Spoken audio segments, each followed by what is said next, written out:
Hello, everybody, and welcome into a new edition of the Patriots Beat podcast here on the CLNS Media Podcast Network and on Patriots Press Pass. I'm Evan Lazar, joined as always by Alex Barth. And we were just talking about this, Alex. Pretty busy day for May 17th in the middle of the offseason and the offseason voluntary workout program going on at Gillette Stadium. Meanwhile, last 2 days, we had the assistant coaches talking. We also had Vince Wilfork just about an hour ago, the newest member of the Patriots Hall of Fame, inducted 2022 here.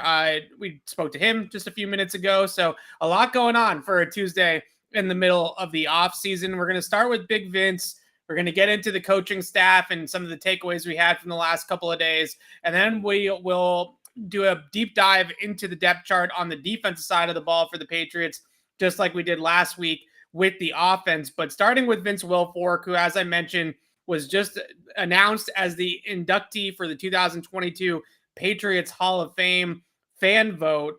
Vince Wilfork doesn't really need much of an introduction, I don't think, especially with this generation of Patriots fans that typically listen to our show, Alex. I think everybody understands what he brought to the table, what he meant to the Patriots. But what was your initial reaction, your thoughts on Vince Wilfork going into the Patriots Hall of Fame over Logan Mankins and Mike Vrabel, who are two really worthy candidates as well? So this was not an easy decision by any means.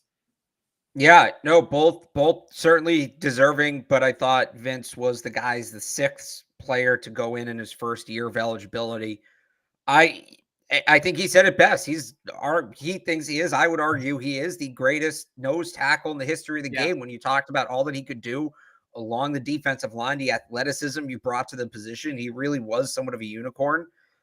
I think too, you talk about, how the different generations might view him. My favorite Vince Wilfork factoid, I guess you would call it, is he's one of only two players. There's some coaches and other people who have this, but one of only two players with the ring from both, let's call it Dynasty 1.0 and Dynasty 2.0, right? He was a rookie in 2004 when they beat the Eagles. And then 10 years later, he's on that team that beats the Seahawks. And if you think about it, that really is a fascinating place to be in history, right? Him and Tom Brady are the only two that can claim that. And when you talk about what that last Super Bowl meant in the early 2000s and then what that first Super Bowl meant in the mid 2010s, to be on both those teams. I actually got to ask him about it. I've been throwing that trivia question out there for years, and it was cool to get to ask him about it today. And I thought he gave a very thoughtful answer. First off, crediting Bill Belichick and Robert Kraft and the program, the sustainability they brought to the program for all those years, but also that he was able to take lessons he learned as a rookie in 2004 and from that core. And he mentioned Teddy Bruschi, Ty Law, Richard Seymour, some other names that are escaping me, but he mentioned those guys. And then, 10 years later, he's able to teach those lessons and pass those lessons on to guys like Devin McCourty and Dante Hightower. And who else did he say? I think he said Gerard Mayo, Julian Edelman, right? And you look at where the Patriots kind of are now, and in this era of turnover now, where the core is changing and the base composition of the team is changing. Who are those guys, right? If they're going to make another run at this thing, I think to bring it to the modern conversation around the team, I think we maybe underestimate what Wilfork was as a leader and how he brought that from the first dynasty in. And now, who can we look at that was on that 2018 team, young players on the 2018 team that are still here and can continue to pass that advice on. So obviously Vince Wilfork, very deserving. He should get his gold jacket as well, but good to see him get this step, and it should be a fun induction ceremony. I'm looking forward to it.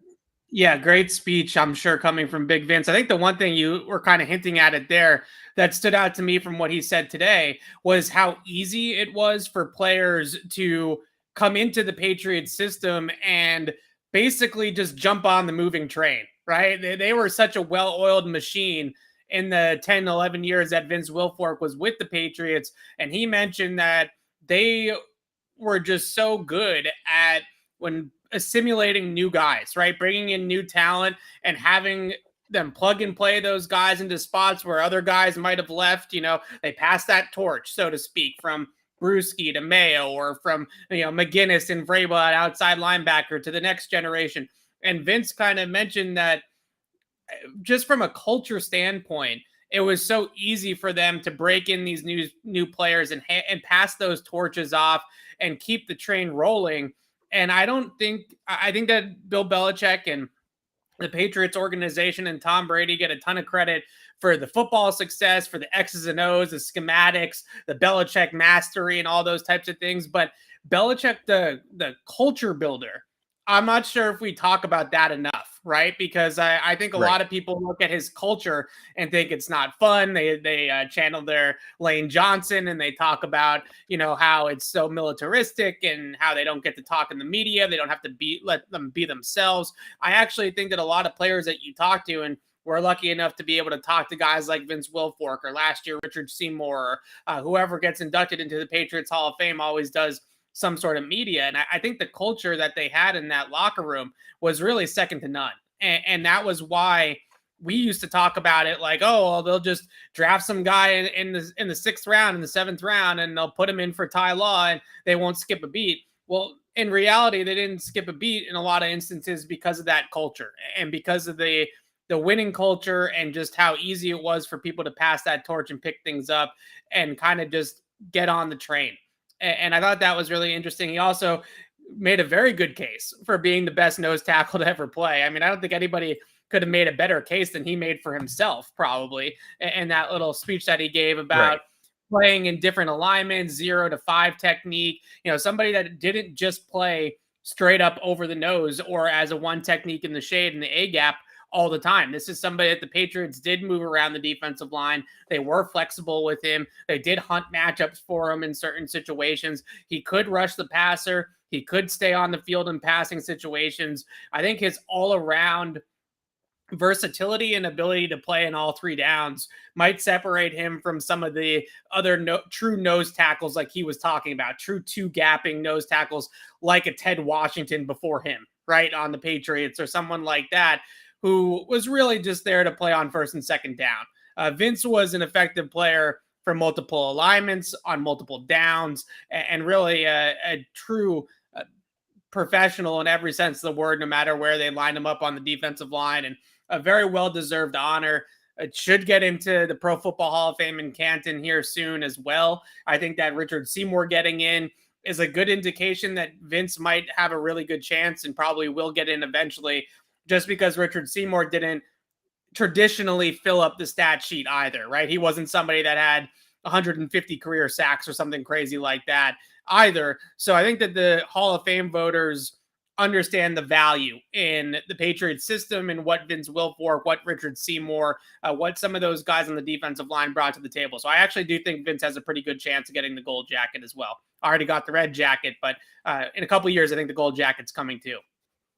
Yeah, I mean, that's what Seymour did, right? And it's just going to take us pushing and pushing this narrative that it's beyond the stats and it's not the Fantasy Football Hall of Fame. It'll take longer than it should, but I agree with you. I think he'll get there eventually. All right, let's turn the page now to the current team and talk about what we heard from the last 2 days of assistant coaches for the Patriots. I think the number one thing, and there are a couple of other takeaways that I had that weren't about the titles of the coaching staff and the offensive staff in particular, but this is the first time that we heard from Joe Judge and from Matt Patricia since they rejoined the organization. There's a pretty interesting couple of days with Joe Judge and Matt Patricia. I think my one take on it is that I believe them when I say that when they say titles don't really matter to them and don't really matter in general. I'm not as caught up on the titles. I'm not as caught up in who's the offensive play caller. I know that that's a big talking point as well. I actually don't think any of that really matters. I think a lot of these guys have experience calling plays in some way, shape, or form, and they'll figure that out. The bigger concern that I have on offense, at least defense, it's pretty much chalk. They're pretty much the same coaches that they were last year anyways. Offensively, I think that you're in agreement with this, Alex. It's more about big picture wise in terms of development, of player development, and schematic development and creativity and having that football acumen, all those juices to be able to adapt and get this scheme to where it needs to be. Because quite frankly, and I get it, Cam's a different style of quarterback, and that was kind of a one-year thing, and then Mac's a rookie and all these types of things, and there's all these caveats. But their offense last year, and really since 2018, 2019, even the end of Brady's career, it was going stale. It's a stale offense. It doesn't really look like the offenses that you see some of the other powerhouses in even the NFL or especially in college football running. So my bigger concern is not about titles. It's not about the play caller. My bigger concern is, do they have the right people in place to bring this offense along and develop the players like Mac Jones, and then go ahead and also update and bring this scheme to the 21st century, right? Because the comparison that I used when they lost to Buffalo in the wild card round was like, I used to talk to my 96-year-old uncle on his flip phone, right? He's calling me on a flip phone. I got my iPhone 13. We're both talking on the phone, but one of us has got a lot more power than the other, right, in our hand. That's how I kind of felt like with Buffalo. And that's my concern with their coaching staff moving forward is, do they have the chops? Do they have the brain power, for lack of a better term, to develop Mac Jones, bring along this scheme, and bring the whole Patriots offense into football in 2022 and stop playing football like it was 10, 15 years ago? That's a bigger concern to me than titles or OC or play caller or whatever it is. What is your feeling on all of that, though? Yeah, I'm not worried so much stylistically, and we know they're making some changes. They got rid of the fullback. I still think your cell phone analogy is imperfect because you're talking to him, he's talking to you. Like, you're having the conversation. What you can do with the phone after is different, but on the phone call, the both phones are functioning. There's more than one way to skin a cat, right? And I don't necessarily think that they need to be this total new agey offense to succeed. I don't. I think they can still at the right. Was it? I think it was Jair. A lot of coaches say it. It's Jimmy's and Joe's, not X's and O's, right? If you have the talent out there, I think you can find a way to make it work. You build around that. Not every scheme is going to be the same. They don't have to be the Buffalo Bills. They don't have to be the San Francisco 49ers. They don't have to be the Kansas City Chiefs. If they allow players to play to their strengths, they can make an offense that works if they have the talent, right? And that to me has been the bigger issue the last couple of years. It's not that their scheme is outdated. It's that they bring in these players, N'Keal Harry, Jonnu Smith, and then they just don't have them play to their strengths. The biggest Well, thing I to think me that with the they're not coaching having staff, them play to their strengths, though, to push back, because I think they're not having them play to their strengths because those guys are not used to playing in a scheme like this, right? You go from college. I think this is a big thing for Tyquan Thornton, too. sure. That Baylor offense is nothing like what he's going to run into the Patriots. And I think in the chat, yeah, like dial-up internet versus Wi-Fi, right? Or Yeah, a okay, that's Tesla better. versus a Model T, right? Like, we're still all on the internet, but which one's more efficient? Which one's faster? Which one's scoring more points? I also would say, when you start talking about the trickle up theory from the college game to the pro game, my biggest concern is that these receivers that they're drafting, like Tyquan Thornton, like N'Keal Harry, are at a disadvantage coming to New England because the scheme is so different from what they're asking them to do in college that they're not really allowed to be themselves in the pros, and they're not playing to their strengths in the pros. And you mentioned, like, adaptations and things like that. I would also just say that, taking away all the big picture stuff, do you trust Matt Patricia and Joe Judge to use Jonnu Smith better than Josh McDaniels did, or to use Tyquan Thornton and develop Tyquan Thornton and know how to use his particular skill set, or whatever the case may be? To me, it's creativity. So, yeah. It's pieces, right? More than it is about titles. So that's kind of where I was going with it. Yeah. I think there's no, for better or worse, the offense is going to be what it's going to be, right? It's not that they brought in somebody completely outside who's going to overhaul this thing. And brother, I wouldn't consider the Bengals offense like super new agey, right? It's pretty in The terms Bengals of play the hits. They play exactly. the hits. They take things from the Shanahan tree. They take things from the West Coast tree with Andy Reid, and they kind of put it all together. They have some stuff in there from 2019 LSU, and they kind of take all the best things from all the it schemes right now and put it all into one and give it to Joe Burrow. Right. And so that's kind of where I'm at with the Patriots. Again, I don't need them to overhaul the whole thing. It's just, can you take your traditional concepts and adapt them to more? You mentioned that they, like to do LSU stuff at Cincinnati. And I've been saying this. Can you just add an Alabama twist to what the Patriots traditionally do?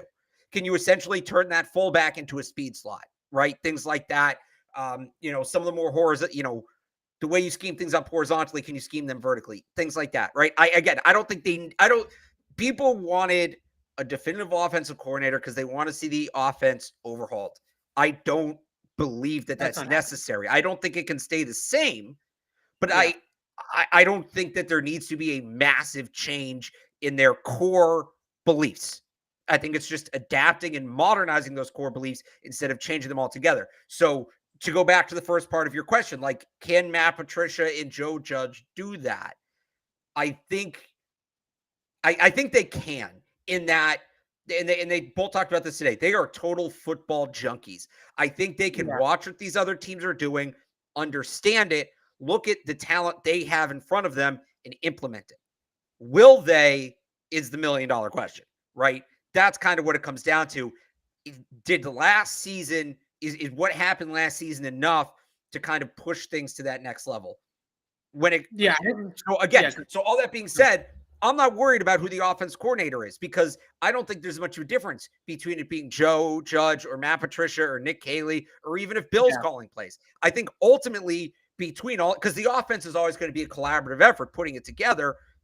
Whoever calls the plays between those four, they're all similar. And by the way, Troy Brown should be in that conversation too. I think Troy Brown would make, with his background, to make a fascinating offensive coordinator candidate. But whoever it is between that group, I think more or less is going to the offense is going to look the same.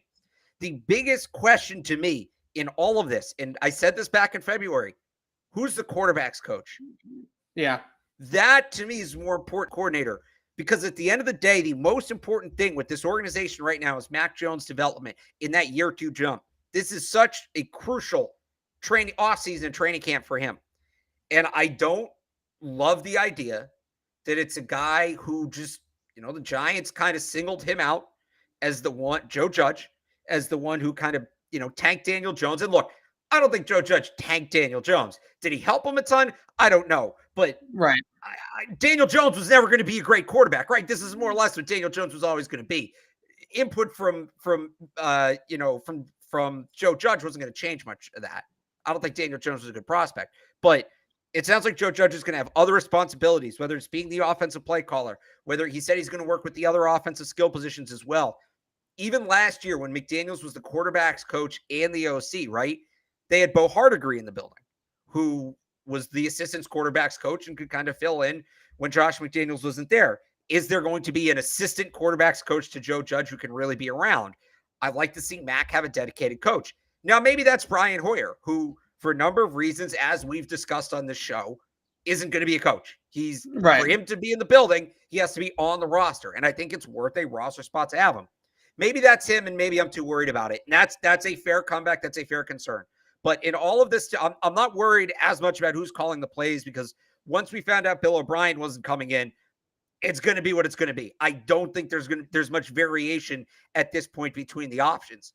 To me, it's who's working with Mac Jones on a day-to-day basis to maximize that year two jump. That is the biggest concern for me. Joe Judge is an interesting candidate. I'd like to see them bring in somebody else, because it sounds like Joe Judge is going to be wearing a lot of hats, but this is kind of what we have so far. Yeah, I think Joe Judge is no. I think you've made a lot of good, interesting points. I think the biggest thing with the quarterback's coach is, like Judge did say today, you're not completely reinventing the wheel with the quarterback. You're working on footwork. You're working on fundamentals. You're working on reads, certainly. And all those reasons, to me, and this is why for years, Josh McDaniels was his own quarterback's coach, right? There at Patriots actually didn't have an actual quarterback's coach on staff, because McDaniels was just the quarterback's coach. I find it a little bit hard to believe, especially over what we've heard from the last couple of days, that it's going to be Patricia with the play sheet, and he's going to coach offensive line, and he's going to call the offensive plays. Because when you get into during the week and you talk about installs and you talk about film reviews and all that type of stuff, he's going to be with the big guys, right? He's going to be in the O-line room. He's going to be breaking down tape with the offensive lineman. Judge is going to be the one that's going to be with Mac Jones 24/7. So most of the time, the OC is either his own quarterback's coach, or the OC spends the majority of his time with the quarterback anyways, even if he has a dedicated quarterback's coach, because those two guys have to be on the same wavelength. That's the most important connection for play caller is quarterback, obviously. So I actually think, and he mentioned a couple of times today, he went into a pretty good answer about how you can simulate a game, even though they don't have games to call right now. They can pull up tape and kind of go through the motions of what it would be like to call plays in a game. And he mentioned that he does those drills behind the scenes. I don't think he's doing those drills if he's not planning on being the play caller, or isn't at least on the inside track to being the play caller. But I think, he's a competitor. Everybody in there's a competitor. And, you hear backup quarterbacks talking about how they prepare all week like they're starting the game. I didn't read too much into that. I would assume Matt Patricia's doing the same thing. I would assume Nick Caley's doing the same thing. I would assume Bill has every coach on the staff prepare as if they're calling plays, because you might have to one week. You never know.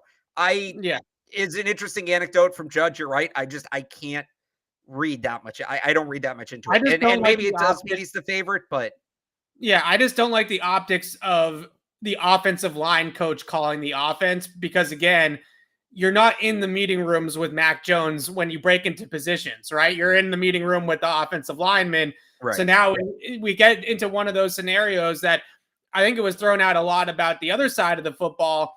Is there one succinct message? Is everybody on the same page? Is everybody pulling the rope in the same direction?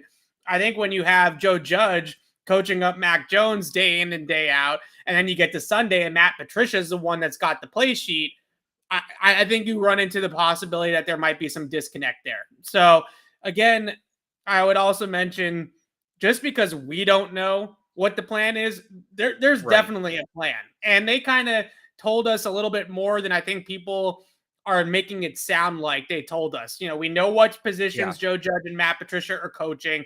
We know how this is sort of going to be put together, more or less. The play caller is a little bit ambiguous, but I think the general outline of what they're doing on offense is very similar to what they do on defense, where Matt Patricia and Joe Judge are your offensive versions of Steve Belichick and Gerard Mayo, right? They kind of break up the duties of offensive coordinator. Those two break up the duties of defensive coordinator, and they go from there. And of course, Bill Belichick is involved in all of it, and he's got a hand in all of it, and certainly has a huge hand in Mac's development and all that type of thing as well. So again, I'm not worried about the titles. I don't think either one of us are really that worried about the play caller. The question is big picture. Are they going to point the ship in the right direction, right? Are they going to have Mac on the upward trajectory? Are they going to have the offense and the scheme updated and adapted to the personnel and all those types of things? We'll see what happens. We'll see. I don't think Bill Belichick himself is going to call offensive plays. I don't think he wants to call plays, honestly. I think he wants to be kind of that overseer of the game and the game manager from the CEO's chair, instead of having to get into the weeds of the play sheet and things like that. But other than all that, which I think is the biggest drama that we have out of all these things in terms of play caller, titles, things like that, were there any other anecdotes, tidbits that you picked up over the last couple of days that you thought really stood out? I mean, the whole thing from Cam McCord about the long snapper responsibilities was awesome. I know people are kind of down on Cam McCord, and honestly, I get it. The special teams had a really rough year last year, and that falls on him. But coaches, and a number of guys said this. Gerard Mayo said this. Matt Patricia said it. I think Joe Judge said it. And, at their core, coaches are just teachers. That's what they are. Right. And Cam McCord loves to teach. And he's so good. Like, that element, at least with us, he's fantastic. Every time we talk to him, I would legitimately learn something about the game of football. I think it's great. So, I know people are kind of down on him, but I'd be interested. They've lost a lot of special teams personnel recently, right? And I think they've made some moves to kind of enhance that unit. I'm interested to see what happens this year. Ultimately it falls on Cam McCord because he's in charge of that group, but I'm interested to see if I really want to believe last year was a blip. I'll be honest. I want to believe last year was a blip because it's hard not to be captivated when, Accord speaks, and when he talks about, you can tell he's really passionate about all of that. He checks all the boxes, right? It's hard to exactly, maybe it's something in the schematics of it, but if I'm hiring a coach, that guy's going to be on my short list. Just his passion for the game, in the way he appreciates the little thing in the game. So I liked listening to him. He doesn't sound too discouraged by last year. It's just going to be interested to see, kind of what the results are. Because, if they have another year like this year, as passionate as last year, if they have another year like last year, as passionate as he is, it's a results driven business. But I'm glad they gave him another shot. And I really hope and I think that there'll be improvement. Yeah, it's going to be really interesting to see what the special teams looks like. You mentioned some of the guys that they lost: Brandon King, Brandon Bolden, Gunner, obviously on returns. Yeah. Maybe that could be addition by subtraction in some places, right? I don't think Brandon King in particular was really great last year. He had some bad penalties on special teams and maybe was not a part of the problem from a culture standpoint at all, but maybe part of the problem on the field. So we'll see if that's something that actually helps them in the long run instead of hurts them in some areas of the team.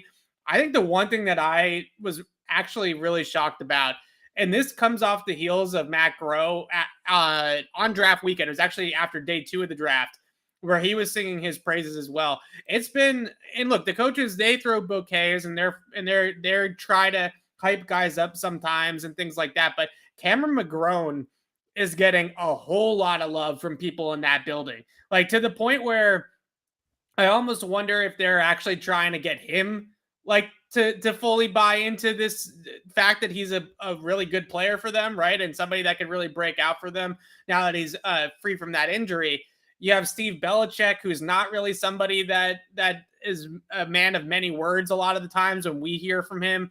Gerard Mayo talking him up as well, basically saying that they saw a really, really gifted player towards the end of last season when Cam McGrone did try to practice and ramp it up before they deactivated him for the rest of the season. Mayo saying he's flying around. Steve Belichick saying he fit right in. There was seamless, didn't notice him at all as being held back by anything. And they really talking up Cam McGrone, and Matt Groh basically called him an additional draft pick, right? He's saying that he's essentially another day 2 pick that they feel like they're adding onto this rookie class.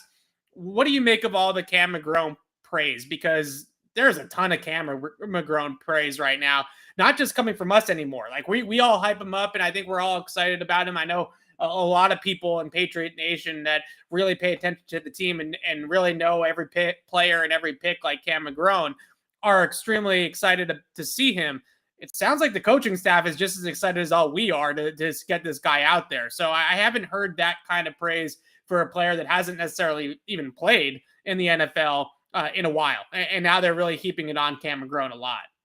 Yeah, I mean, when y'all got with Jarrett Stidham in 2020, it sounds a little like that. No, it's apples and oranges. I'm kidding. Yeah, I mean, you forget McGrone before he got hurt was a fringe first-round pick. And I don't know that ultimately would have materialized. I think it was probably second or third, but there were some people who thought he had finished that season strong at Michigan, that he could maybe sneak into the back end of the first round. I get why they're excited. You watch who he was before he got hurt. You get why they're excited. And I think they gave him, he could have come back and played at the end of last year and he didn't. And I think the idea is that he's fully healthy, fully rested, just ready to come in, hit the ground running, all of that. Yeah. I understand why they're excited. I do.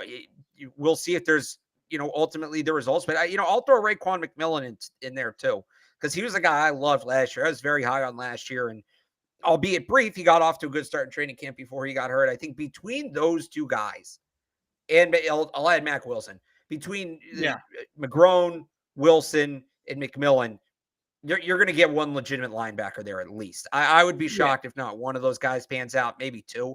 They're all kind of coin flips, but you take as many shots at it as you can. They clearly think McGrone is the best of the three, but I've said this since the draft. I've said this since before the draft. I don't think inside linebacker is as big of a need. I think it's certainly an area they could have improved, but they should be okay, relatively speaking. I think when you look at their defense, cornerback's still a bigger issue. I actually think linebacker there's some upside there. There's really some upside there if those guys kind of figure it out and stay healthy. The way it looks like, and this is probably a pretty good segue into what we're going to do for the second half of the show, the way it feels is that they actually took Cam McGrone at some point in time, their evaluation of him coming out of Michigan and also what they've learned about him in the last year, and put him in the stack, right? And said, Cam Right. McGrone or Christian Harris, Cam McGrone or Quay Walker, you know what I mean? And actually did that exercise and went down the line. And I think they came out of it saying Cam McGrone. Like, we actually like Cam McGrone a little bit better than some of these guys they could have had on day two. Like, whether it was later on day two, like somebody like Darian Beavers or someone like Chad Mumma or along those lines. They came out saying that they feel like they have the guy already in that vein, that developmental, young, fast, new age type of linebacker. I think they felt like they didn't have to draft it because they already had it in the building. It's just been a little bit more behind the scenes than what we've been able to see. So I'll pull up the depth chart here and get into the defensive side of the ball. A couple of things that have changed a little bit over the last couple of days with some releases and things like that. But this is the full roster now. I also put specialists on here as well, but we can get to those at the end. Let's start left to right. Let's move right across. And I want to start with the defensive line. And the number one guy, I think that, we're talking so much about new additions, Alex, or redshirt guys like Cam McGrone. How big is Christian Barmore's development? Because if there's a dude on this defense, and what I mean by a dude is I mean like an elite all-pro level player on this defense, it's Christian Barmore. Like, he's the guy that has that potential to reach that level. So I actually think that and I get it, there's not much to talk about right now with Christian Barmore, but his development and hopefully him taking that next step forward into a really Pro Bowl, all-pro caliber defensive lineman. That would be massive for this defense that absolutely needs him to be a game wrecker.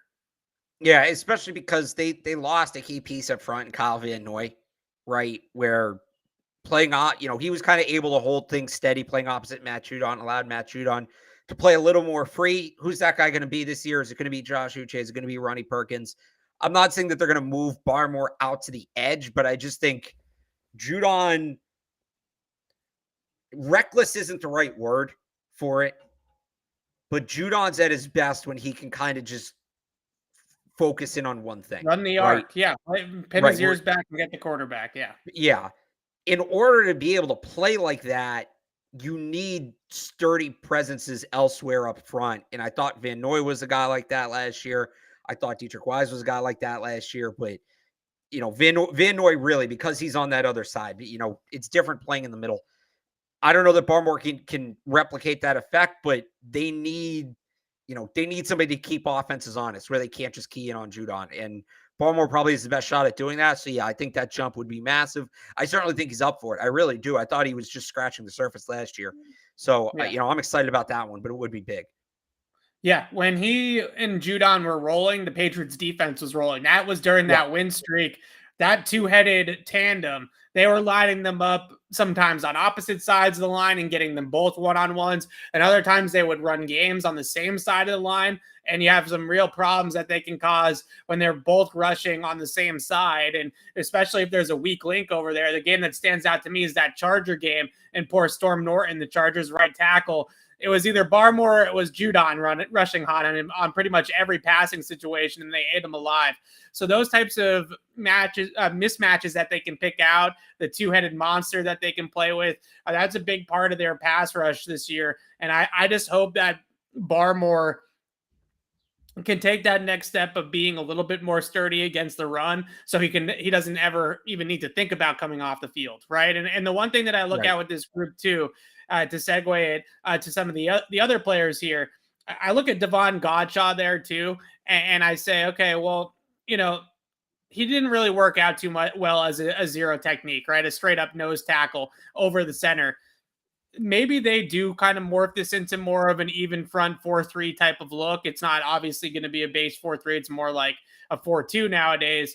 But Godshaw as a one technique in the shade, that I think is a lot more comfortable of a role for him than playing straight up over the center.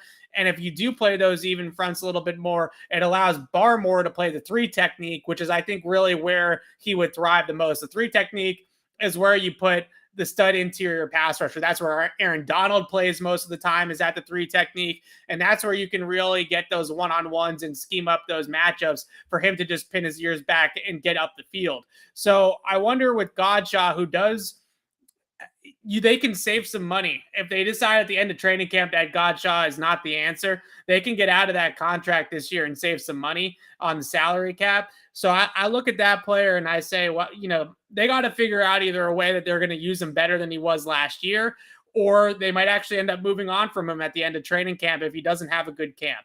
So what is your feeling or your sense right now on Devon Godshaw, who I really didn't think was what they thought they were getting? I thought they were signing somebody that was going to be a true nose tackle, a two-gapping, right? Not Vince Wilfork good, but somebody in that mold. And that's not really the type of player he ended up being. And look, he talked about that when he first signed. And, he was a big fan of Vince Wilfork's, and he kind of wanted to continue that nose tackle lineage in New England. Yeah. He played at last year, and look, maybe they try something completely new, but I thought last year he was at his best when he was a 3-4 defensive end. Yeah. And maybe that, to talk about what I talked about before, maybe that's it. Maybe he's the one playing opposite Judon.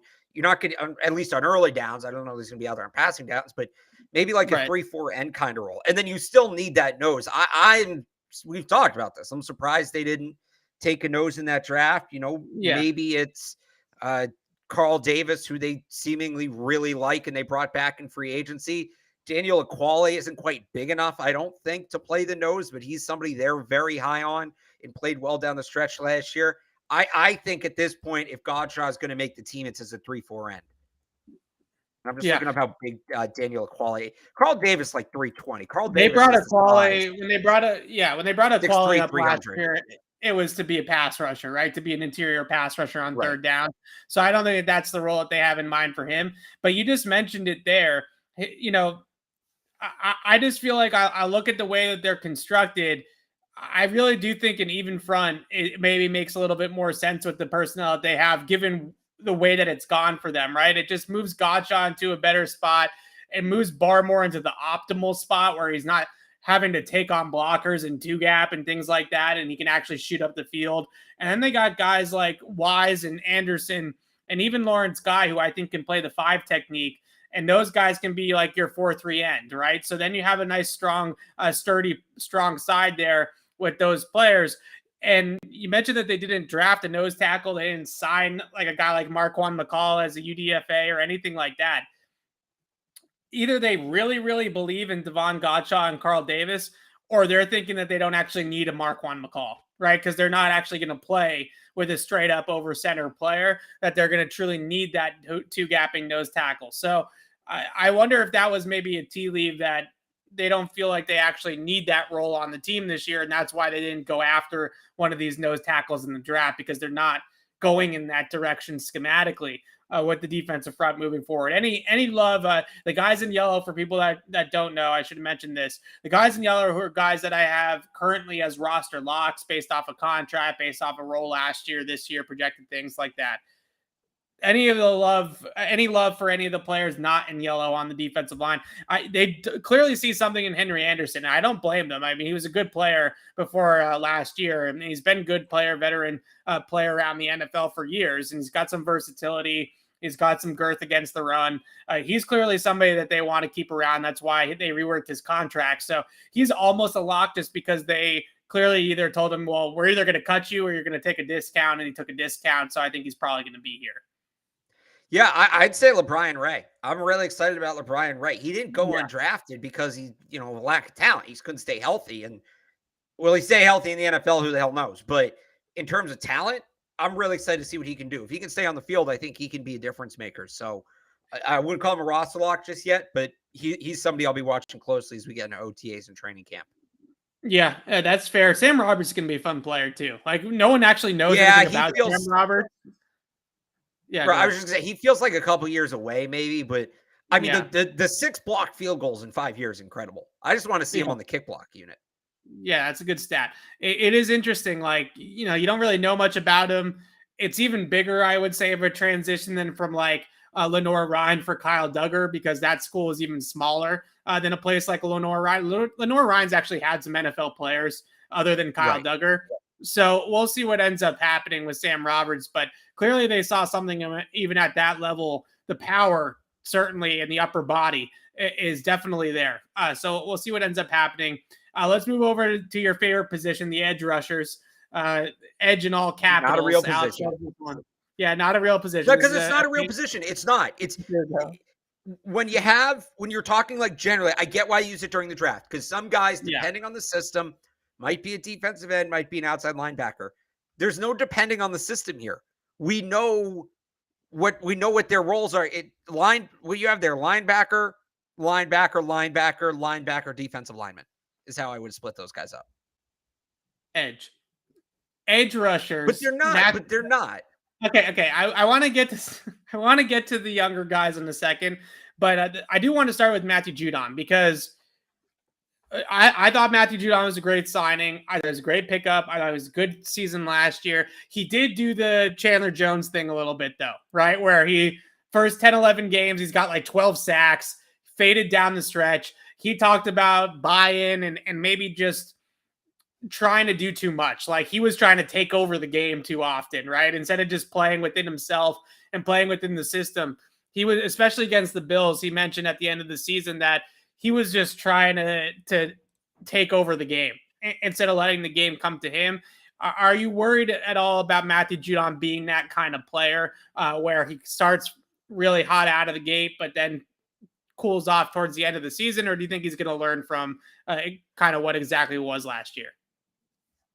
I am a little worried about it. I think also you mentioned he was trying to take over games. He kind of had to, right? Yeah. Between him and Barmore, that was it. The secondary was cooked at that point. The linebacker play was kind of lacking. Like they needed him to be a playmaker. This is where I look at, can Barmore shoulder more of that load? Can they get something from Wilson, McMillan, McGrone, where they just don't need to ask as much of him, right? It was kind of like a star receiver where he started being double and triple teamed and maybe being held a little bit, but that's another conversation. But, he's getting all the attention and nobody else stepped up, took advantage of those one-on-one matchups, anything like that. So I am a little worried about it, but I don't necessarily think the fix is Matthew Judon, like conserving himself early in the year or anything like that. I think the fix is figuring out how to win once Judon gets taken away, right? Or maybe it's two separate issues. Like I'm kind of formulating this take in real time. You want Judon to be a playmaker, a difference maker, a game wrecker for 17 games. And maybe that's a conditioning thing or whatever that is. That's between him and the coaching staff. It's really hard to identify what that was from the outside. Outside of some more double teams, there was nothing obviously schematic about it. At the same time, the unit as a whole, you can't have Matthew Judon get taken out of a game. Just throw your hands up and say, well, that's all we got, right? You need to kind of have a plan B, a plan C. I thought that I don't want to say they didn't have one last year because we don't know. They just never really went to it. They kind of just kept trying the same thing. Have a better or a quicker trigger to go to another plan and try to work around maybe Judon getting erased if and when that does happen. So plan B or plan C is the next two names on the list, right? Josh Uche and Ronnie Perkins, at least at that position. Which one of these two guys, I think, is the best way to put it? Because we all know at this point, especially Uche, what he brings to the table and his skill set. I think we all remember Ronnie Perkins from the draft and what he brings to the table. But which one of these two guys, out of Uche and Perkins, do you feel like has the best chance to actually be, let's call it a full-time player, like for lack of a better term, right? Somebody that's a real contributor to this team. Uche over the last couple of years has basically been a 20% snap guy when he's been out there as a designated pass rusher, as a third down pass rusher type of player, not an every down guy. Do you think that either one of these guys has the chance to develop into an every down player? And if so, which one? Well, so I'm going to kind of take a cop out here. I actually think they pair off each other very well. And I think that rotation on the strong side has some potential. Am I wrong though? Like there's potential there with Ronnie Perkins. They could mix and match it. They could. Yeah. Right. I think with Ronnie Perkins, maybe is more that, pure strength option. It's almost like you look at running backs, right? Like the Thunder and Lightning running backfield setup, shout out Reggie Bush and Lendell White, but there's a million examples.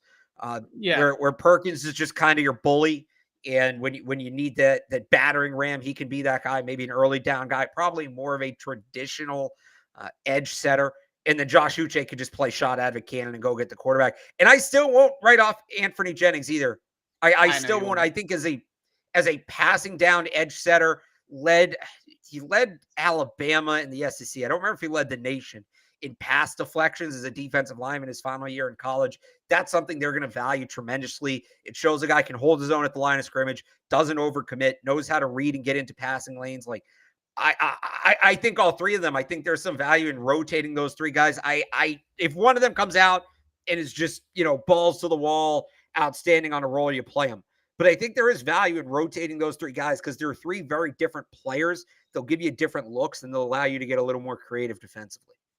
So basically, to sum up what you're saying is Josh Uche and Ronnie Perkins combined can basically give them what Kyle Van Noy has given them in 2 of the last 3 years, right? They can combine into that player where I think Perkins, when you watch him in tape at Oklahoma and assuming that he can make this transition now to a stand-up edge rusher, his block anticipation and his ability to identify what they are doing against the run was really, really good. He has really good eyes. He has really good anticipation in the trenches to basically bob and weave out of blocks and get out of blocks and get to the football. Good nose for the ball. He's certainly the guy that has the best run defense repertoire, right? The person that can be the best edge setter, the person that can be the best playmaker against the run. And then in third down, Josh Uche comes on and he's the pass rusher, right? He's the guy that pins his ears back and gets after the quarterback. I don't hate that way of looking at it at all, and I think it could be something that they look at it that way too. I know you won't give up on your boy Anthony Jennings. That's fine. You can continue to not give up on that one. I'm not giving up on anybody. I never give up on people, but with Anthony Jennings, you got to see something, right? I mean, at least Uche, you've seen something, even though it hasn't been consistent. We've seen a flash or two of Uche making plays in the NFL. Let's not forget, in 2020, and I know the 2020 season is a throwaway to some people, but in 2020, Anthony Jennings had the second most snaps of any linebacker besides Sean Bentley, and there were flashes. And then last year he was hurt; he didn't play. I would say we've seen something from Anthony Jennings. It's not a ton, and it wasn't recent like Josh Uche had last spring, last summer. But I wouldn't say we've seen nothing from Anthony Jennings. When he's been on the field, he's been competitive. The issue's been staying on the field. He looks slow to me. Slow in space, especially. So if you're going to play him on the edge. He's like an early down, like he to me is a great RPO defender because he's going to be able to stay in that passing lane while still holding the edge. Yeah, the one thing I'll give him, he's got more length than the other two guys, right? He's much longer, much girthier than the other two guys. So that's the one concern that I would have about Ronnie Perkins being like a true first down edge setter is the length. He doesn't have particularly long arms. He's not particularly tall. Anthony Jennings is a little bit more built than he is in that vein to be that every down edge setter. So maybe they do like that part of his skill set. Certainly that's why they drafted him, right? I mean, that was the appeal to draft him to begin with. So we'll see what ends up happening. Like I said, I don't give up on anybody. So I'll give him the benefit of the doubt for now. Maybe he can still turn it around. All right. Inside linebackers, off-ball linebackers. Juwan Bentley, we know early down Mike. He's going to be the guy in the middle. That's his role. You mentioned that we were talking about Cameron McGrone with the coaches just a second ago. Basically, out of these next three guys, Wilson, McMillan, and McGrone, they just need one of these guys to be good, right? One of these guys to be serviceable and maybe even better than serviceable. They're looking for somebody to play that weak side linebacker spot off the ball. As long as one of these guys pops and one of these guys is productive in that role, they should be all set. And I think all three of these guys have athleticism, have the ability to play in coverage, and maybe a little bit more sideline to sideline than some of the guys they've had over the last couple of years, like Hightower and Jamie Collins at this stage. Sorry, you cut out there. Say the last part again. Oh, they just play a little bit more sideline to sideline, I said, than Hightower and Jamie Collins at this stage. So I think one of these guys pops, then they're in good shape. And this might be the same thing too, where they're more similar players than Uche, Perkins, and Jennings, but you kind of get that rotation going, right? I think it's hard to say with McGrone. He's coming off the knee injury. I would argue all three can play sideline to sideline. I would argue McMillan's the best downhill player. I would argue Wilson's the best coverage player of the three, and McGrone's probably somewhere in the middle, right? So I think you can mix it. Now, look, how many guys are going to make the team and whatever, but I think a lot of their positions this year, especially defensively, are going to be by rotation. I don't know that you're going to have established starters in a ton of spots. the one of the biggest strengths of this roster right now is depth, and I think you have to take advantage of that. So I expect all three, assuming they're all healthy. I expect all three to play contributing roles. Yeah, granted, it was early in camp before he got that injury, but the best coverage linebacker in Patriots camp last year was Raekwon McMillan. And I don't think it was particularly close. He was easily the best guy in coverage, and not just covering running backs on flares out of the backfield and like running the seam, dropping into zone, really getting depth and getting good ability down the field to get up the field. I think that he's somebody that is truly being underrated, and I'm interested to see what he's able to do, because I think he was easily going in to the preseason before he got injured last year. I thought he was going to play on third down, honestly. Like I thought he was that good in coverage in camp. So in camp, excuse me. So we'll see what happens with Raekwon McMillan. I know a lot of people are want to see Cameron McGrone. We all want to see Cameron McGrone, and I think that the team wants to see Cameron McGrone. But don't sleep on McMillan, like Alex was saying. I think he's somebody that's also going to be factored in here. Moving right along here, I like this pace. We're doing a little bit quicker than last time. I appreciate that. Actually rapid firing. Cornerback. This position, I have Devin Hafford on there. Got to take him off. This position, more than any other position on the roster, Alex, feels like they have a lot of bodies, but I'm not sure if any of these bodies are really that good, right? Like they have a ton of corners on the roster. Taking Devin Hafford off of here, I think they're at 9 corners on the team right now, if I'm eyeballing that correctly. But are any of these guys more than, I hate to use CB1, CB2, CB3, but really it feels like if Jalen Mills is your third corner, you're in good shape. Right now, he's probably your number one corner, which does not feel very good at all. Well, yeah, I'll go back to the starting pitching analogy I like to use, right, with baseball, where you have number one starters and you have aces, and not every ace is a number one starter, and not every number one starter is an ace. I think right now Jalen Mills is a number one starter by default. How many teams in the league would he be the number one on? I'd say less than half, certainly. And I also think Jalen Mills is at his best when he's playing a rover role, when he's playing some corner, some nickel, some safety, some linebacker. So, yeah, it does feel like they're up against it. It does feel like they're either counting on Jack Jones to just pick things up very quickly, or Malcolm Butler to just come back after a year off like nothing's wrong. And we've seen with all these opt-out guys from the COVID year just how difficult that can be. This one's wide open. I'm actually surprised Devin Hafford got cut. Devin Hafford was going to be, one of my sneaky UDFAs to make the team. Big body corner, fantastic college production, all that. He seemed like a fit. Maybe he was hurt or something. I don't know. But yeah, I'd still like to see them out here, whether it's James Bradbury, whether it's somebody else who gets cut at the end of camp, what have you. I still think they're short here, I would say. Yeah, if there's one position on the roster where they're dying, for years it's been the number one receiver, right? Everybody's like they got other good pieces, but they need the number one receiver. I think now it's turned to the number one corner. Like if there's one position that they absolutely need a stud to fill out the depth chart, it feels like at cornerback. Again, they got numbers. They got 9 guys on the roster. I think really taking 6 or 7 of those guys can play in the NFL, right? But none of these guys move the needle for you significantly at that spot. You're really, really hoping, because Marcus Jones is a nickel. He's a slot. He's not going to play on the outside. That's never going to be his role. You're really, really hoping that Jack Jones is just an absolute stud, right? Like he's a day one contributor. When we talked to Eric Gelko a few weeks ago about Jack Jones, he thought that Jack Jones would probably early on in his career be a nickel and then move outside eventually in the NFL. The Patriots don't have the luxury to play him in the slot, nor do they have the necessity to play him in the slot. They got tremendous depth in the slot between Jonathan Jones, Miles Bryant, Marcus Jones. Like they go 3-4 deep in the slot. It's the outside spot that's the concern. I think you're going to see, if this is the group where obviously they're going to whittle this down, but assuming that that's the top half of the group, you're going to see, to me, a lot of, we're going to double Stephon Diggs, and whatever Gabriel Davis does to us, he does to us, right? I don't think that you can trust any one of these guys on an island with Diggs or with Hill or with any of these players.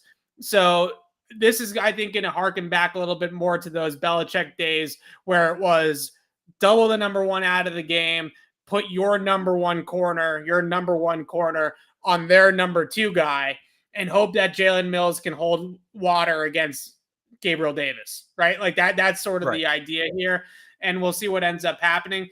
What about Sean Wade in the chat? Look, Sean Wade to me is like almost teetering on Jeff Thomas territory for a lot of Patriots fans, where like everybody just kind of thinks that this guy could be the potential savior.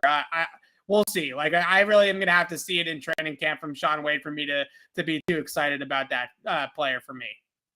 Well, Jeff Thomas is like no-showed in the U.S. Oh, he has a hamstring injury. That's why he hasn't played. Okay. Pittsburgh needs him. They're 1-4. This is what happens when you don't have Jeff Thomas. Wade's an interesting one because he played like he's built like an outside corner, and he played like an outside corner his last year in college. He had trouble with it. Prior to that, he was a big slot, and he was better there. So should they try him at outside? I think by process of elimination, you kind of have to, just because you're pretty good in the slot between. When they acquired him, that's where he was playing. Right, in the slot. But now you got, I think they're fine at slot corner. We're going on no, about they were the outside corner outside. When they made the trade, when he got here, the last preseason game he played in, he was playing outside. So I think they're trying to develop him as an outside corner. Sorry to cut you off. But yeah, I think they're trying to. You're all good. And again, by process of elimination, you have Jonathan Jones, you have Marcus Jones, you have Miles Bryant. Like you're good in the slot. Maybe not going forward. Jonathan Jones in a contract. See how Marcus Jones looks, but for this year, they're fine there. They need the help on the outside. So I think you kind of have to try Sean Wade out there and see what he'll give you. Worst case scenario, you can always move him back inside. But I think for this year, he needs to be considered an outside corner. But, between him, I'll take him outside over Juwan Williams. I'll take him outside over Terrence Mitchell. He might be their what is that, fourth outside corner right now, third outside corner right now, whatever that is. I guess so the last question, want to redshirt Jack Jones. Yeah, so the last question that I wanted to bring up here at the corners before we move on is Juwan. Is this it for Juwan? I think we all assume it's it for N'Keal Harry. It's kind of the same conversation, just on the other side of the football. I don't even know if there's anything that they can get for Juwan Williams. Like, he might just be straight up cut if he doesn't beat out, like, let's say, like you're just talking about Sean Wade, like Terrence Mitchell even, I think is somebody that could beat him out for a roster spot at this point, the way that they look at it. If he's not, they're not going to carry 9 corners. So somebody's going to have to go from this list. And it does feel like the clock is very much running out on Juwan Williams. Yeah. So the only reason to me this is different than N'Keal is I still think they could get something for N'Keal Harry. They're not going to get a lot, but like look at the Jarrett Stidham deal, right? I think they could do that same trade with N'Keal Harry. I think that would work. Especially if somebody gets hurt in camp. Right, exactly. I don't know if they could do it today, but at some point, I don't even think you're getting that for Juwan Williams at this point. That game, there was one play last year in the game in Buffalo where he gets beat off the line so bad. I don't remember who the receiver was. I want to say it was Gabriel Davis. He gets beat off the line so bad that he didn't even run with the receiver down the field. He just turned and watched. There's no coming back from that. There's just no coming back from that. So he might make the roster by default. If they can't trade him, I don't know that they will cut him because of the optics of it, right? Right. But maybe just turn him into a core special teamer then and whatever. But yeah, I think Juwan Williams at corner is over. We'll see how the roster ultimately shakes out. I'll probably have him off my first roster projection. But yeah, I think that experiment's over. As much as I think it's too late for this, honestly, the best that Juwan Williams has looked on an NFL field is covering tight ends. And I think it's probably too late. And they've clearly moved on with this next group here with Duggar, Peppers now. I don't think that they view him as the tight end stopper anymore, but he had some good tape against guys like Gesicki. He even battled with Travis Kelce a few times in some Kansas City games over the last couple of years. So I actually think that he's somebody that I would have thought would have developed better in that tight end stopper role. And these big tight ends are basically wide receivers at this point, but he's not at such a speed disadvantage against some of those guys as he is at the receiver position, right? Those guys are all 4.5s to 4.6s, just like Juwan Williams. So he's not getting burnt like he is when he has to go up against Stephon Diggs. So I would really have been more interested to see them develop him in that role. But with the depth that they have at safety, they've kind of moved away from it. I don't think there's much to say about the first four names on this list. I think we all kind of know at safety where all these guys fit in and what all these guys project to be for the Patriots. Joshua Bledsoe is an interesting name. There was some good things that came out of media availability towards the end of last year about Joshua Bledsoe, especially about his football acumen, his ability to pick up the playbook. Schooler made it through rookie minicamp, which is more than some of the UDFAs can say. So obviously he didn't completely bust over the weekend and maybe projects as somebody that could fill a special teams role as well. Out of those two guys, who do you think has a chance to make the roster? Do you think both guys have a chance? What are your feelings on them? Yeah, so Bledsoe's an interesting one to me. I don't know that he's more than a special teams player, but I think he can be a core special teams player. I'd probably put him over in that column you have over there on the right. We talked about this earlier, right? Kind of the overhaul of the personnel this year. I think both of these guys, Bledsoe and School, are both have a real chance to make the roster as core special teamers. So yeah, I don't know how much either of them are contributing on defense, but again, they need those guys. Jakob Johnson's now in Vegas. I think he struggled last year at times, blocking in kick coverage. I really don't need to see Giovanni Talai try to block a punt rusher again. We got enough of that. They need new blood there, and I think these guys both have upside in that sense. Yeah, so I don't necessarily disagree. You would put them in the kick coverage specialist category, is what you're saying, maybe more than safety at this point. Right. Yeah, I would agree. Yeah. Yeah, I feel you on that. I think that Joshua Bledsoe in particular, when they drafted him, they talked up his special teams ability. And I think he's somebody that they figured if he didn't make it on defense could have a long time role on the team on special teams. So I think that that's definitely a potential avenue for him on the team. All right, moving on to those specialists now that we have here. Really I wouldn't say any real, uncertainties here with this group. Like I think Nick Folk, Cardona, and Bailey, they did add a long snapper who I have to add to this as well. But I think those three guys are pretty safe. But what do you know about Jake Julian? You're the punter guy. Is there any sort of chance? Because we talk so much about Jake Bailey and his contract and why drafting a punter might make some sense. Is there a possibility that Jake Julian has the talent to at least push Jake Bailey enough that it's worth it from a dollars and cents perspective? Well, that's what it comes down to, right? Can Jake Bailey prove he's $4 million better than Jake Julian? And also, they could extend him too, and that kind of ends it. They brought in a second long snapper. So that tells me that Jake Julian's not just there to hold pads, right? And kicking. Right. He's got a big leg. He's kicked in the cold. It would be the strangest thing that's ever happened. Like, I honestly think and I don't think either of these are likely, but I think there's a better chance Julian replaces Bailey in camp this year than Nordin does Folk, I would say. Yeah. That's a fair way of putting it. Yeah. Yeah, I think especially after, Folk last year, I think even if Folk struggles in camp, he'll get the benefit of the doubt early in the season. I think Bailey's job's probably safe, but Julian's going to be fun in camp.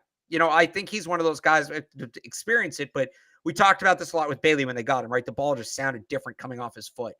From what I understand, I've never seen Jake Julian in person. I've never heard him kick the ball, but from what I've read about him, from what I've seen on TV, he seems like he has that kind of leg. So that'll be interesting to see. Yeah, he's got a good leg. He's got a couple of punts, I think it was. I read over 70 yards in the air. So he's got a huge leg. We mentioned it. Is he $4 million worse than Jake Bailey? That's a big question. Right. I think Nick Folk's an absolute lock to be the kicker. He's just been so consistent. I mean, he's honestly over the last 2 years has probably been the most consistent player on the team.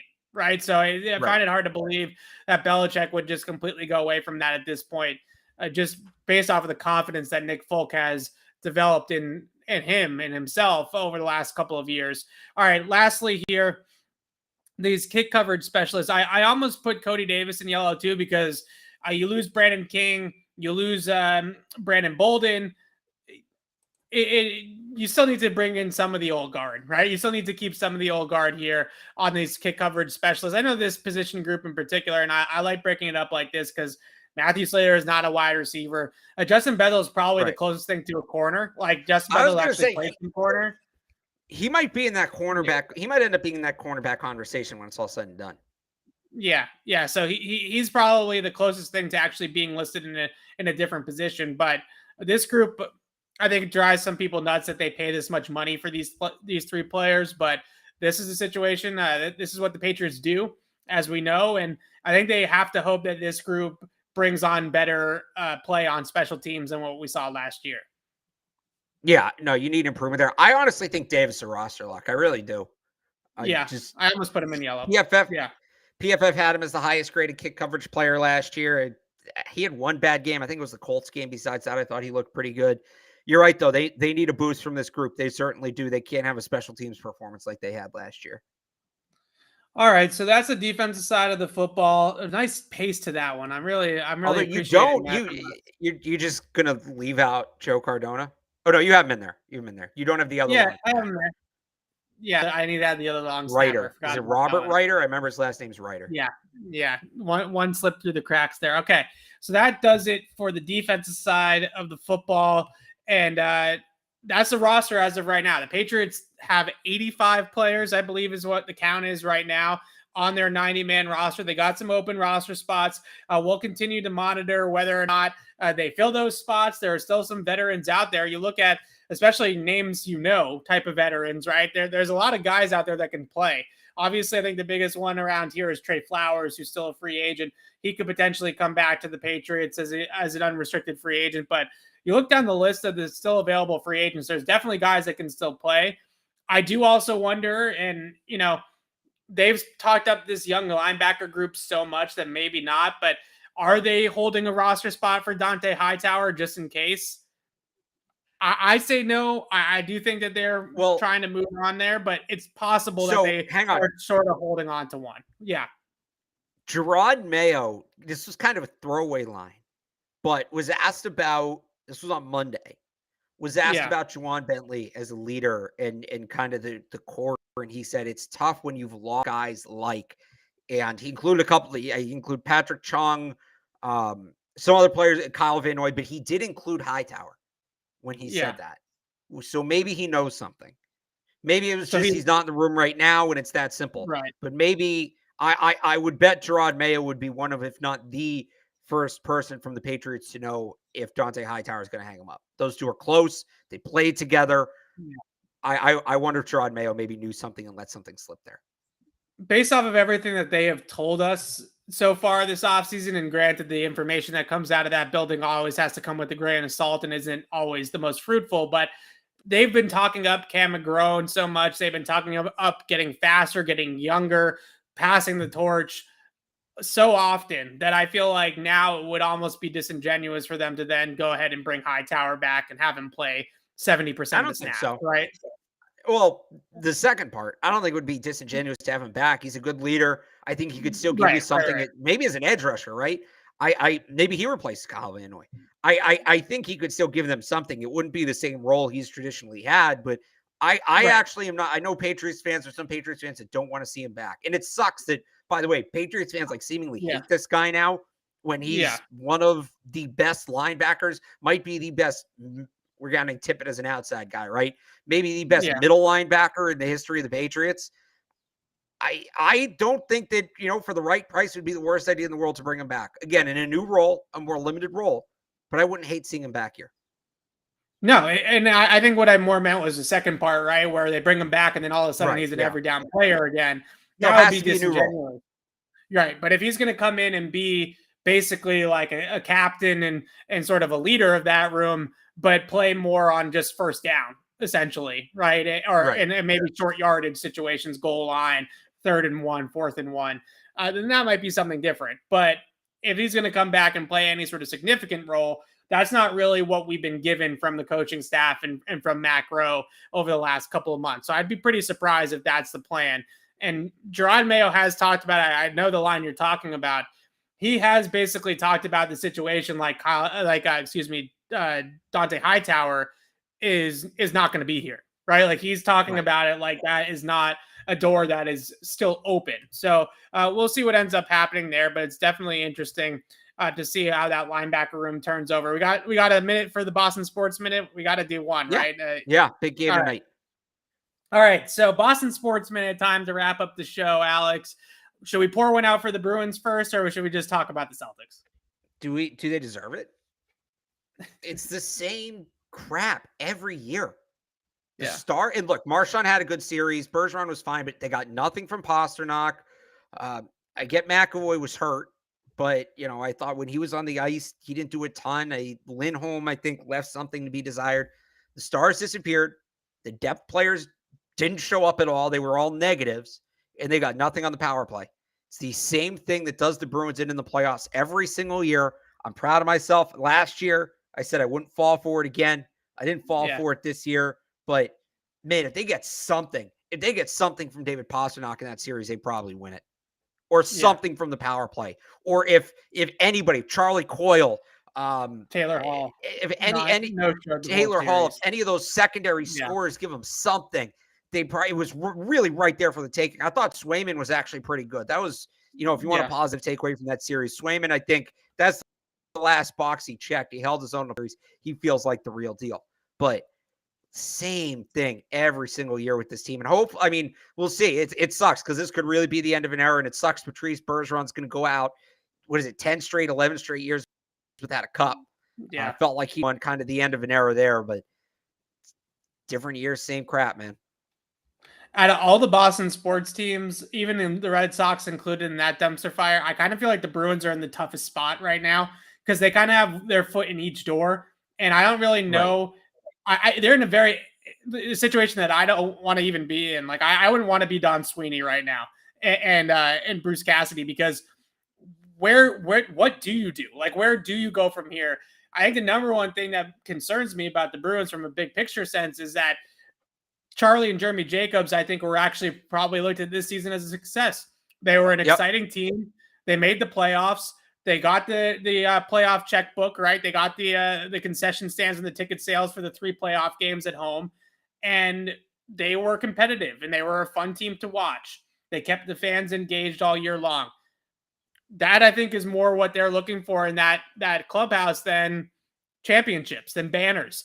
And that's broken in Boston. Like, that's not how we view things here in Boston. So it's going to be interesting to see, because the Bruins, on paper, if they run this back and they just go about their business and they add another, third line winger like they do every offseason, and they go ahead and they just do the exact same thing, they're probably going to be in a playoff team again next year. We're going to be in the exact same position. We're going to be on May 17th talking about the Bruins season ending after round 1, right? Like, we're going to be in the exact same spot as we are in now. And I just don't think the ownership cares. I think that they're fine with that. And that's a problem. That I think is the biggest problem with the Bruins moving forward. They're not, I didn't think that they need to fire anybody or anything like that, but they do need to decide directionally where they're going. Like, are they keeping Bergeron and Marchand and Pasta and that whole core together and going for a cup again with this group, because they truly believe this group can get over the hump and get back to the Stanley Cup Finals? Or are they looking at it from a longer picture, bigger picture sense and saying, we need to start turning this roster over? It's a tough spot to be in. I don't know what call to make, because I think there's really good arguments for both sides of it. I think you wait. It's up to Patrice Bergeron, to me. Yeah. You don't shove him out the door, but if he's willing to hang him up, I think you hold on to Marchand, Pasta. You just signed Lindholm and Swayman. I think anybody else you look to move. And I'm not saying they need to totally. Yeah, they're keeping McAvoy. They're keeping Charlie McAvoy. Correct. Sorry. Yeah. I don't think you need to totally tank, but I think you need a reset season. You need a lottery season. You need to just kind of reset the books, see if you can somehow move Ullmark. And you know what? If you miss the playoffs one year, so be it. And then you come back next year and you have a chance to reload. Basically what the Patriots did in 2020. Right. Or, what the Celtics did post Big 3. I think you kind of just need that reset year. Even the Red Sox in 20, like, these teams have those years. You don't get the off revenue those seasons, and that maybe, hurts the chances. But if Bergeron's going to walk out the door, I think you need the reset. Yeah, I'm with you. And I one last thing I'll say on the Bruins, I do think that there is some appeal to coming to play hockey here. A lot of appeal. I would say. I know Hampus Lindholm is not, Sidney Crosby or something like that, some like huge name in hockey, but he clearly saw it from the outside looking in. And I do think that this young core that they have together with McAvoy, with Lindholm, with Pasta and Taylor Hall and some of these other players, Charlie Coyle, Swayman, I do think that they can attract a real top line center if Patrice Bergeron is going to hang it up in free agency via trade, whichever direction they have to go in to get that player. I don't think that it's a complete lost cause of them being able to attract a player that's got some star power to come play hockey here with the Bruins. I think that this culture here and the fan base is attractive to players in that league. Like more so, I say that because I mean like more so than in some other places, like in some other sports teams in this town. Like I think the Bruins do have some appeal for players to come in and play here in Boston. All right, Celtics, let's get to some positives here. I was at game 7. You're texting me after the first quarter telling me it's all my fault that they're going to choke on their home court in game 7. I will admit to you, first quarter had me really worried. I was really concerned. That looked a lot like a first quarter that Milwaukee obviously loved, with the threes not going in and Grant Williams and Derek White and Daniel Tice chucking up threes. They were perfectly content with that. Celtics looked a little bit tight. I didn't necessarily see the blowout coming, but as soon as that ended like that at the end of the second half, or first half, excuse me, the foul on Giannis and things like that, that started to turn things around a little bit there for the Celtics. But what a second half they put together. And now it feels like it would almost be a disappointment. I think it would be a disappointment, honestly, if they didn't make the finals. Like it feels like they should beat the Miami Heat, even though they don't have home court. It does. And I'll tell you where that whole game turned. Obviously, I think that foul at the end of the half by Giannis was a dumb foul. But yeah, the real pivotal moment in that game to me was 7 and change to go in the third quarter, right? And Tatum picks up, was it his 5th foul? Was his 4th or 5th foul there? I think it was his 5th. Foul. 4th? I think so. Tatum picks up his, whatever it was, an inordinate amount of fouls midway through the third quarter, and they basically had to take him out for the rest of the quarter. And it was a 10-point game when Tatum came out. It felt like that was when Milwaukee was going to have a chance to come back, right? That was when Milwaukee was going to have a chance with Tatum off the floor to get this thing close, take the energy out of the building, and narrow the gap heading into the fourth quarter. Instead, the Celtics increased their lead by 6 over the next 7.5 minutes leading into the fourth quarter. I tweeted when Tatum checked out, it was the biggest 7.5 minutes of Jaylen Brown's NBA career, and he played well. But you saw Grant Williams hit some big shots in that span. Derek White hit a big shot in that span. Peyton Pritchard towards the end of the quarter there in the third hit a big shot in that span. That to me, that was it. And once that 7.5 minute stretch ended, that told me this Celtics team was different. That was adversity. That was, they didn't have the momentum. They couldn't front run, even though they were up 10, all of that. And they extended the lead. That was the biggest stretch of the game. It was the biggest stretch of the series. I would argue to this point is the biggest 7 minutes of the Celtics season. And that is why, I just said with the Bruins, the same thing every year. I'm not falling for it anymore. That's why I feel like this Celtics team is different. Those 7.5 minutes go a lot differently in years past. I love the way they handle that. And then, by the way, too, the flip side of that, they were up 16, which you think they're up 16 going to the fourth quarter. Great. They had blown a 14-point lead with 10 minutes to go earlier in the series. A lot of people like, you're up 16, leave Jason Tatum on the bench, don't want to pick up another foul, whatever. No. Ime Udoka put Jason Tatum right back in the game at the start of the fourth quarter. He wanted to end that then and there. They knew if they got one big run to start the fourth, that was it. He put Tatum in. They got the run. Tatum hit some big shots in that run. That was excellent. They was coaching to win. It wasn't coaching afraid to lose. I thought that was a great moment from Udoka. That whole sequence, the last half of the third and the beginning of the fourth, that told me so many things about the Celtics team. So many questions we've had about this organization for 3 or 4 years now, I think were answered in the right way. I love that stretch, and that's why I believe in this team. Yeah, when that first quarter started and Jason Tatum was in the game, the guy sitting next to me was like, they put Tatum back and he's going to foul out. I was like, no. They're going for the jugular. Like, this is great, right? Like, they're trying to snap the neck right now. Like, this is exactly what they should be doing. Who cares if he fouls out? If there's 25-point lead with 3 minutes to go, it's not going to matter, right? Exactly. It's not going to matter that he's going to foul out. So really love that move as well. That was fantastic. Great game, great atmosphere. The Garden was absolutely rocking. I'm sure we'll be rocking for the 3 games in the Eastern Conference Finals. Definitely is a little bit worrisome that Marcus Smart has a Lisfranc injury minor foot thing going on. That's going to be a little bit touch and go there, I think, this series for Marcus Smart. But the last thing I'll say on the Celtics, I think what you learned in that series is something that they can carry forward to this Miami series, especially since Miami seems to be like they're going to be out without Kyle Lowry. The longer these series last, the better it is for the Celtics, it seems like, if they do get into these 6 or 7 game series. They are so deep compared to some of these other teams. And I know that a lot of people, kind of make fun of like the Pritchards and those guys of the world, but the Celtics like 8th and 9th guys are playable in these playoff series. And we saw it at the end of that Milwaukee series. Giannis was cooked. Like Giannis was gassed by the second half of that game 7. They can do the same thing, I think, to Miami. I don't think Miami is as deep as Boston is either. I think that's the way the Celtics got to play this moving forward, because they're not going to, I don't think they're going to sweep anybody, right? Like, I don't think they're going to sweep Miami. They're not going to sweep whoever they play if they do make it to the finals, but they can win the marathon against those teams because they really do have a deep bench and they have a lot of guys that can score. I think a lot of these other teams, Milwaukee, Miami to a degree with Jimmy Butler, the Mavs certainly with Luka, it's like one guy, like it's 1 or 2 guys. With the Bucks, it was Giannis. With the Nets, it was Kyrie and KD. The Celtics have like 4 or 5 guys that can score 20 points on any given night. They got to win with that depth. And I do think that they have that ability to do so. So I'm looking forward to this Miami series. I love the angle of avenging all of the last 3 playoff exits, right? Miami is sort of the last box to check, the last one to cross out there for the Celtics. And it's going to be fun times, I think, for the Celtics over the next 2 weeks. I like them in this series. They're the better team. They should win this series, and I think they will. So I think we're both on the Celtics, which maybe is a little scary. I got Celtics in 6. Yeah. I think Miami wins tonight, and then the Celtics take 4 or 5. That's how I have it. So I have we have tickets to game 3 and we have tickets to game 6. So if Celtics in 6, I'll be at the closer going to the final.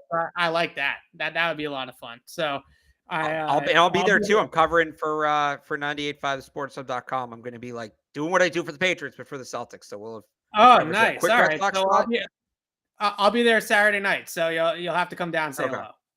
All right. Quick Red Sox thought, if I can. Go for it. All right. Pete Abraham, this is while we were doing the show, quote, spoke to Scott Boras this afternoon. He said definitively that any negotiations with Xander Bogaerts would wait until after the season, and he looks forward to talking to the Red Sox about a, quote, championship-proven player. Scott Boras, I hate Scott Boras so much. Xander Bogaerts wants to be a Boston Red Sox. Scott Boras is mad. He's not getting a big enough commission on the player, and he's going to essentially hold him hostage. That sucks. That really sucks. Why are we dump on the Red Sox for? That's obnoxious. Does Xander Bogaerts deserve $30 million, $35 million a year? Absolutely. If he wants to play in Boston for 25, should he be able to? Absolutely. Get Boras the hell out of the room. What did Kraft say when they were trying to fix the lockout in 2011? Sometimes you got to get all the lawyers out of the room and just talk. I say this coming from a family of lawyers. That is true. Just get the negotiators out. Let everybody get what they want. So I think one angle of this, that being said, the Red Sox are still a mess. But yeah, I've heard Xander talk about this. Did you see? Hang on. Did you see what's going on with the Penguins? By the way, very similar. Yeah. So Malkin and Letang were Penguins' second and third best players behind Sidney Crosby, are both pending free agents. And apparently, the Penguins front office, and John Henry owns the Penguins now, lowballed them by like $15 million each. Does that sound familiar at all? Does it sound familiar to anybody? Relative to their sports, in Letang and Malkin are good players. They're both a little bit older. Neither of them is a star on the team. Devers is worth more to the Red Sox than either of those guys are to the Penguins. So it's not a great sign for Rafael Devers, by the way, that Red Sox ownership is now shortchanging Sidney Crosby's Robin. Yeah. Not great. And the only thing I was going to say about Xander, he said this before. I feel like I'm like a dual citizen of Aruba for my family, going down there all the time over the years. As much as I am very much pro player, like I think players should go out there and cash out and make all the money in the world. Like they deserve it and they should go out there and do it. But coming from an island like Aruba, like $25 million to Xander Bogaerts is like probably enough for him to live like 10 lifetimes. You know what I mean? Like, I think that that's really truly where he comes from. Is I think he appreciates that he's been with the Red Sox this whole time. The Red Sox brought him up. The Red Sox discovered him, so to speak, and brought him along and all those types of things. And I don't think that the $300 million contract means anything to Xander, because Xander has lived on an island that, quite frankly, people don't make a whole lot of money down there, right? Like, so I don't think that he is one of these people that's obsessed with the money. It's unfortunate that he has an agent who is obsessed with the money, right? And that the agent is the one that's pulling him to be greedy and pulling him towards the other side of it, because it's taken away so much of Xander Bogaerts. That this is not a guy that's money hungry, that's greedy, that's all about the bottom line. He understands the bigger picture, and he understands that life is bigger than just a paycheck. And again, I'm pro player. I hope he makes as much money in his pro career as he absolutely can. But he's already made enough money for himself, I'm sure, than way more money than he ever could have imagined ever making, I'm sure, in his life, as any of us, really. So I hope they keep Xander Bogaerts. I hope they do the right thing.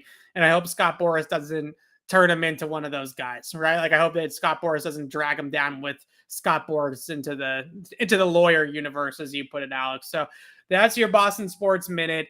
And tonight, Celtics Heat is on at like 11:45 or something like that, Alex? Or what does it start? 8:45? Yeah, 8:45 starts. So it's gonna be a late night. I can't that I won't go on a rant about that tonight. Maybe I'll save that for Thursday when I'm like half asleep because I stayed up until 3:00 in the morning because of this game tonight. I can't believe that. That is gotta be this is later than like Sunday Night Football, right? Like, this is 15 minutes later than that. Yeah. An absolute joke that they're starting this series. And every game of the series, I'm going on Saturday night for game 3, like I mentioned. That's an 8:30 tip too. Can I give you a bigger joke? Can I give you a bigger joke than that? What? So like the game starts at 8:30, right? The home games are 8:40 or whatever it is. Yeah. T's still shutting off at midnight. Yeah. Good luck getting home. Uber's Yeah. $200 in the city of Boston. Right. Can we run the T until the end of games, please? Is that too much to ask? Yeah.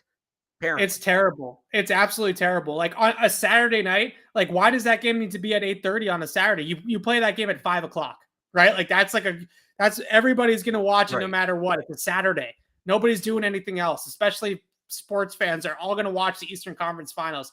Game doesn't need to be at 8:30 at night. It's ridiculous. It's absolutely ridiculous. So it's gonna be some late night. 91 on Saturday, so that building's just gonna heat up all day. That's gonna be some old school stuff right there. It was hot on People Sunday. got all day to drink.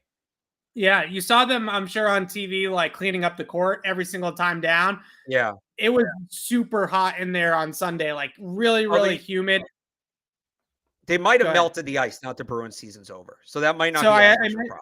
But I mentioned to my dad that I didn't know if the ice was still there or not. Maybe that was something that was a factor. But even like going into like the concourse area or the bathrooms, like it was like a skating rink because of how much moisture was on the floor because of the humidity in the building. So it was already hot in there on Sunday. I can only imagine on Saturday how hot it's going to be unless they really crank the AC in there all day long. So it'll be interesting to see if that's a factor. I think it could be. It's going to be really hot. It's going to be really humid. Remember the LeBron game? What was that? The Cramps game, like against the Spurs in like, I think 2011 or something like that. I could see, or 2012. I could see that being a factor and on Saturday night in this series. Really, really hot in Boston. But yeah, end of rant about 8:30 tip off. Please give me a break. That's horrible. That's absolutely horrible. But that's not here nor there. All right. So let's wrap this up. Thursday, we will do a Q&A, live Q&A edition of Patriots Beat on Thursday afternoon around the same time, 4 or 5 o'clock. And we'll talk about game 1 and do the Boston Sports Minute again and all that kind of stuff about the Celtics and have a good time with that. So until then, signing off for Alex Barth, I'm Evan Lazar. We'll see everybody Thursday. Thanks for watching. Go Seas.